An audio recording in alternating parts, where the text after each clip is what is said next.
Okay, so we'll now look at some applications of the stack ADT, and for that we need to do know some string processing. You may know this before, but let us kind of do it as a review about the string class, some of the functions of it, and so on.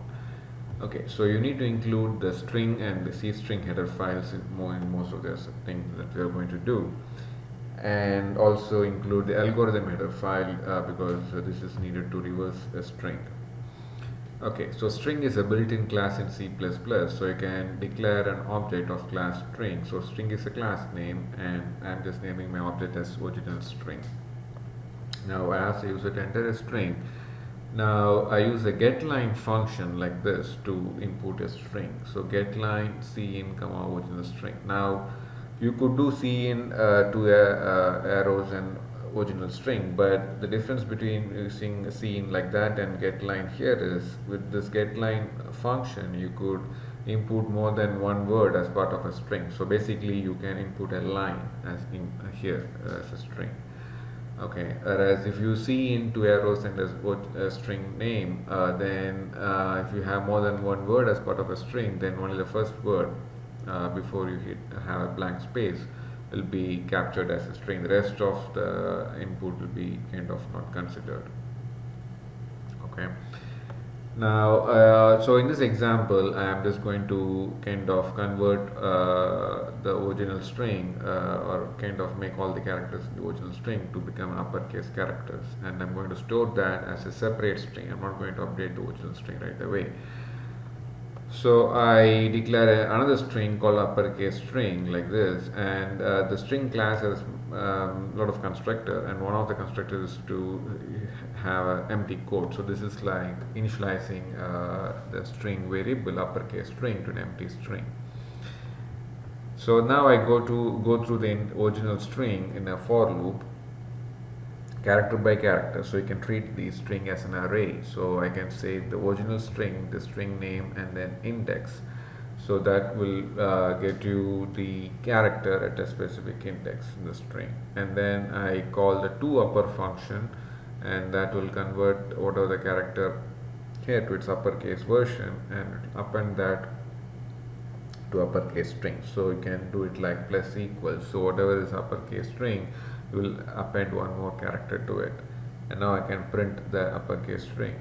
Now what I want to also show is I want to show reverse the original string. So the original string dot begin and original string dot end, so this is like the two extreme values of the original string, the positions, and you are reversing the content starting from the end position. You have to actually look at it this way, starting from begin to end, so it will get inverse all the characters starting from begin to end, including everything in between.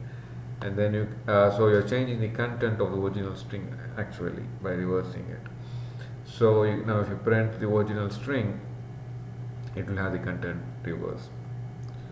Okay, so we need kind of ideas like this on string processing to do an application of stack, which is called parenthesis balancing.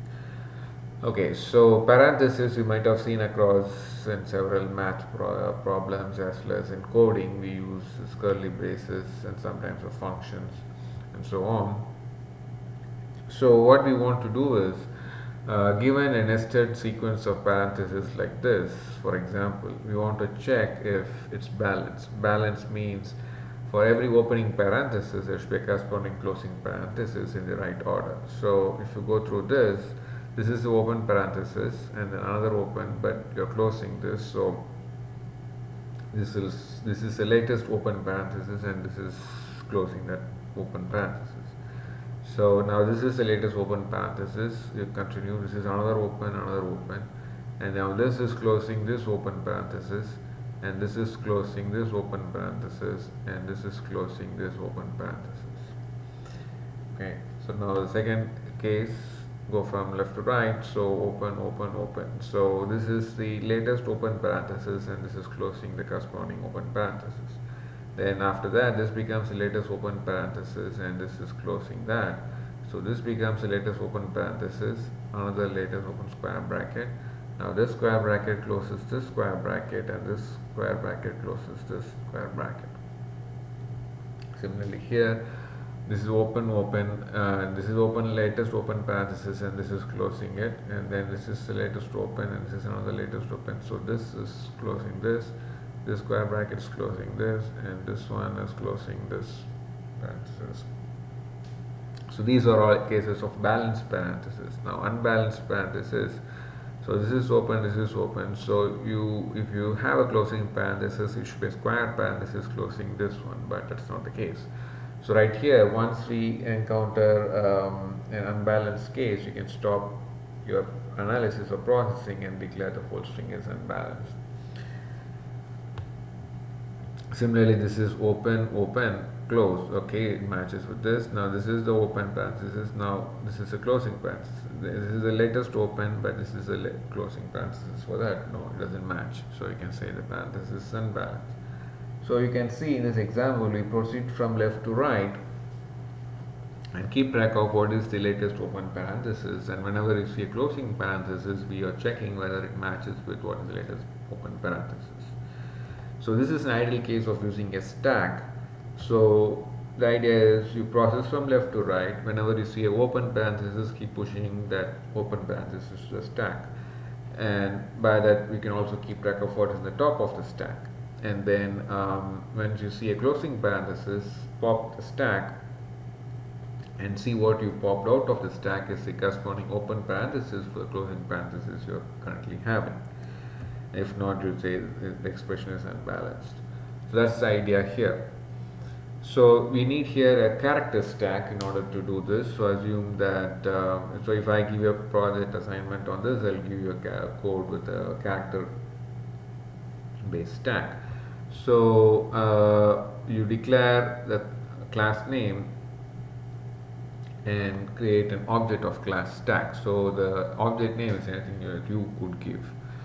Now I input a string. Now here I'm going to assume that I'm entering the string without any blank space. So you can use C right away.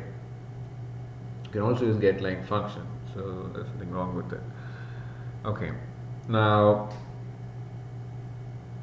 I'm going through the string expression input by the user character by character. So I use index as a variable to keep track of the where you're looking at, which character you want to process.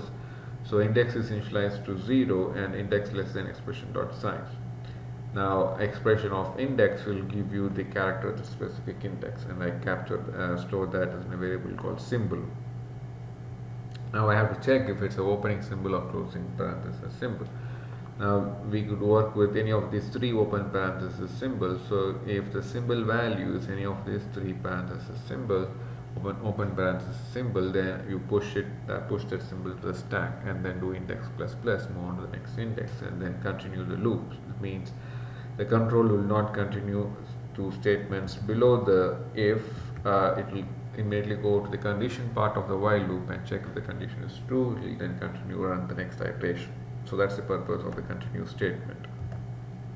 Now else if means, so you're checking here if you encountered an open parenthesis symbol. So else if means you did not encounter open parenthesis symbol, then it could be a closing parenthesis symbol. So these are two type of symbols you could input. If it is one of the closing parenthesis symbols, then you try to pop the stack and store that pop value in top symbol. Now if top symbol equals this open parenthesis symbol and the symbol that you're currently looking at is a closing parenthesis symbol, or if it is of this type, or if it is of this type. So you are trying to see if the closing parenthesis symbol matches with the corresponding open parenthesis symbol. If it matches in one of these three cases, so you see an RR, so it could be in one of the three cases, you get in and do index plus plus and continue to the next character symbol. Now if it is a closing parenthesis symbol that you encountered currently, but the symbol that is in the top of the stack does not match the closing parenthesis symbol that you have, that is the case that you can say the parenthesis is not balanced, and then you say return 0. That means your control comes out of this program. Now this is the else for this if. So you have if, else, if overall, and then an else block. So If symbol is either one of these three open parenthesis symbols or one of the three closing parenthesis symbols, you do whatever we discussed. Else, so it's not an open parenthesis or a closing parenthesis symbol, then it's an invalid symbol. So you can say print that statement and return 0. So you don't have to continue processing the rest of the expression. Now we are not done yet, because you so far checked whether whenever you encounter a closing parenthesis symbol, the top of the stack has a corresponding open parenthesis symbol. Now this could be true all the way till the end of the string, but you should also make sure the stack is empty by the time you come out of the while loop, because it could be like you could have 4 open parenthesis symbols followed by 3 closing parenthesis symbols. So let's assume they're all of the same type. So that means your stack is going to have 4 open parenthesis symbols, and then you start encoding the closing parenthesis symbols. So for every closing parenthesis symbol, you're going to find a matching open parenthesis symbol, and then you're done with the expression after you scan through the 3 closing parenthesis symbols. But you see, the stack is not empty because you had 4 open parenthesis symbols, and it will have now still 1 open parenthesis symbol, the first one that you pushed to the stack, even after going to the entire expression. So that's the case of the expression not being balanced, because for every, it's not sufficient that you check for every closing parenthesis symbol there's a corresponding open parenthesis symbol. You have to also make sure that for every open parenthesis symbol you have matched with the corresponding closing parenthesis symbol, and the stack should not have any more symbols by the time you go through the entire expression. Okay, so that's the purpose of the statement here. So check if the stack is empty. If it is empty, yes, the expression is balanced, otherwise the expression is not balanced. Alright, so we'll stop with this and look at the other thing in the next video.